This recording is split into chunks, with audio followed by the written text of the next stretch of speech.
Telugu story time for kids official. ఒకరోజు ఓ పల్లెటూరు వీధుల్లో ఓ ఆశ్చర్యం జరిగింది.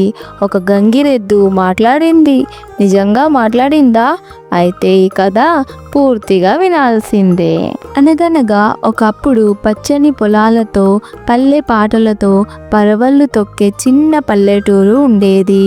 ఆ ఊరిలో రామన్న అనే రైతు ఉండేవాడు. అతనికి ఓ చాలా ముదురు గంగిరెద్దు ఉండేది. పేరు నంది.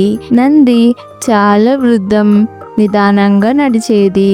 కానీ పనివేళ మాత్రం చాలా నిజాయితీగా ఉండేది. చిన్నపిల్లలు ఎప్పుడూ నందిని చూసి నవ్వుతూ నంది అంకుల్ అంటూ పలకరించేవారు. ఒకరోజు రామన్నకు ఊరు బయట పెళ్లి పనికి పెద్ద మొత్తం పత్తి తరలించాల్సి వచ్చింది. అతను అప్పుడు నందినిని ఎడ్లబండితో కలిపి సిద్ధం చేశాడు. అప్పుడు అక్కినేని అనే చిన్న పాప రామన్నను అడిగింది, నాయనా, నంది మిగతా గంగిరెద్దులా ముమ్మలు చెయ్యదే, ఎందుకని? రామన్న నవ్వుతూ చెప్తాడు, నంది మాట్లాడదు, కానీ మనసు చాలా వినూత్నంగా ఉంటుంది బంగారం అని సమాధానమిస్తాడు. ఆ రోజు రామన్న నందితో సహా బడుగు బడుగుమంటూ ప్రయాణం మొదలుపెట్టాడు. మార్గంలో పల్లకి ఊరికి దగ్గరగా వచ్చేటప్పుడు నంది ఒక్కసారిగా ఆగిపోయింది. రామన్న ఆశ్చర్యంగా చూశాడు. మళ్ళీ తోసిన చప్పట్లు కొట్టిన నంది కదలలేదు.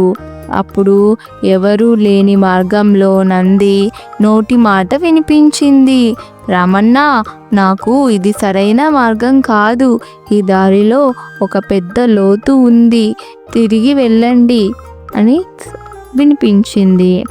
రామన్న దిగ్భ్రాంతి చెందిపోయాడు.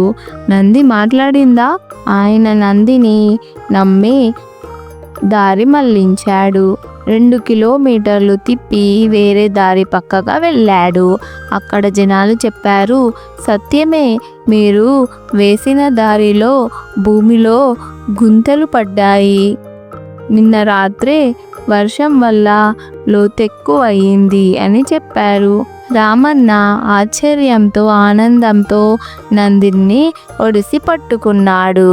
నీవు మాట్లాడే నంది కాకపోయినా నీ బుద్ధి మాట్లాడింది.